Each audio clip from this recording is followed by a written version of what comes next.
players, from teams, from families, from fans like yourself. We do not purchase any of them. And on some of them, you're going to notice wear marks. We do not clean or repair them either. So the condition that they come in most cases. For instance, if you go into Moments, Memories, Mementos, on your left is a wall of 14 famous footballs. One of them has a shoelace through it. The John Elway one has some markings on the lace. The Dan Marino one is marked on the lace. That was the equipment manager's method of determining how to save that ball. When it comes in, we don't alter those in any way. So first of all, we're going to start out with the earliest known coaching contract. This is Stark County, Ohio, even though the team is called the Eagles. It is 1910. The gentleman's name is Mr. Ben Clark. Mr. Ben Clark was going to be paid $2 per game and a clean jersey. And he was to be paid after the second practice of the week, which is pretty strange. You would get paid before you coach the game. Okay, in retrospect, 2 seasons ago, 2 defensive coordinators, assistant coaches, Don Capers of the Dolphins and Greg Williams of the Redskins, made $2.5 million per year. And I'm pretty sure they got a clean jersey each week. I don't think they had to pay for their own laundry. They didn't care if they paid for it. Let me tell you, as someone who's been in athletics for a while, it's kind of a birthright that you don't pay for anything unless you have to.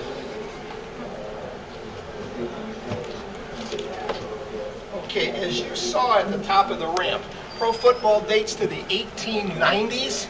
This is the very first piece of protective gear. It was worn around the head, over the nose and mouth. There is a little piece here to bite on. It was invented by Mr. John Morrell, and it was called the Morrell.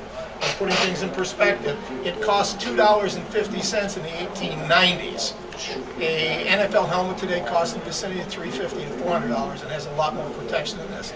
This was outlawed. Most league rules have to do with safety or competitive advantage. It was outlawed because players would take this strap meant to go around the head and swing it and try to tackle and trip people. So that was the demise of the Morrell face mask. And it was pretty tough, I would think, to bite on that, to breathe, and to run at the same time.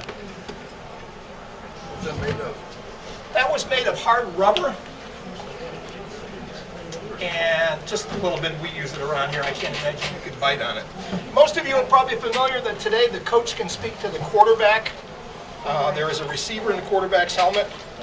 Well, that was in the wrong box. Hang on one second. My predecessor. Here we go. You'll also notice that the quarterback has a little green dot on the back of the helmet. This was the very first quarterback receiver. Dates back to 1956. And Paul Brown, famed coach of the Cleveland Browns, was quite the innovator in the NFL, came up with a number of inventions, including taking credit for this.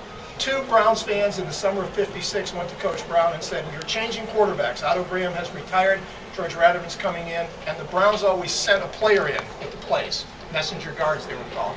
So they said, "We have this way that you can talk to your quarterback." And Paul Brown said, "Well, I want you to get all the bugs out of it, and we'll use it in the exhibition season."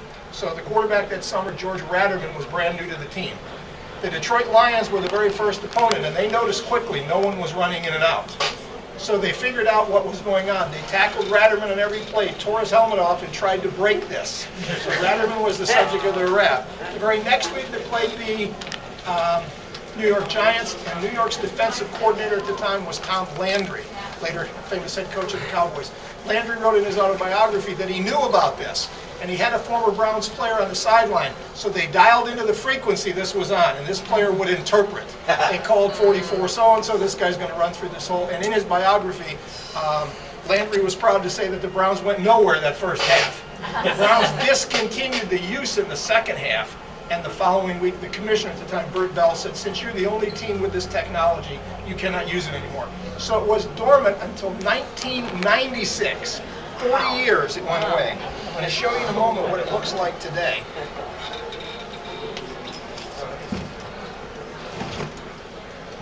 And actually what we have is a clear plastic version of the helmet.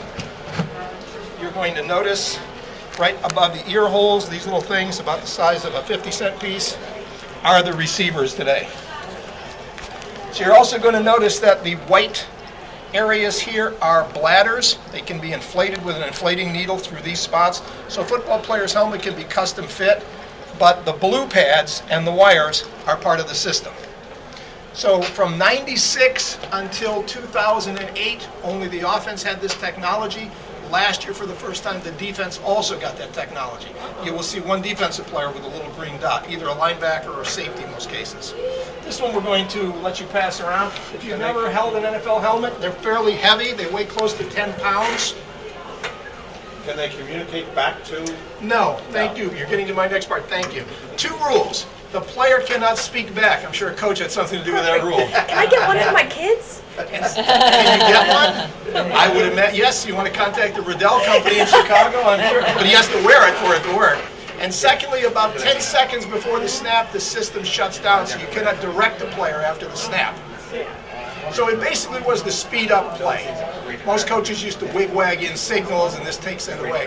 I happened to see in yesterday's Akron Beacon Journal that at a youth baseball game, the manager was texting to the third base coach the message that he wanted him to relay to the players, and I thought, whatever happened to you flash the sign and the kid does what he's supposed to do? So I don't know that they'll allow texting in the NFL. Still in this one.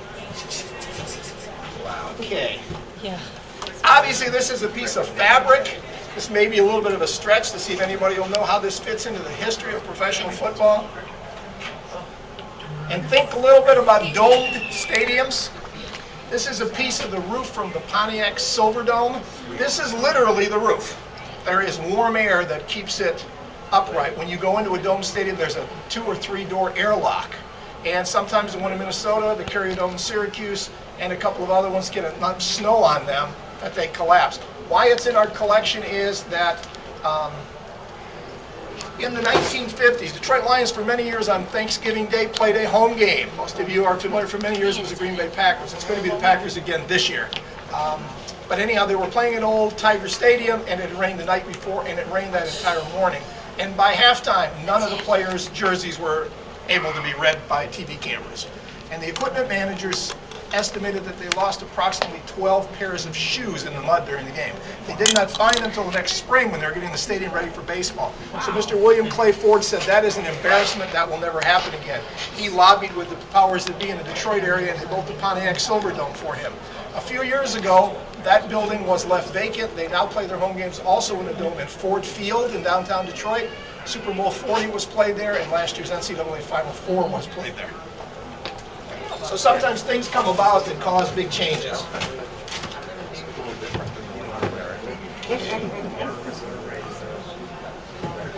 The first actual face mask came about in the late 40s, early 50s. It was made of lucite, and the theory was that you could see through it as a passer or a runner. It was a great idea till December came along.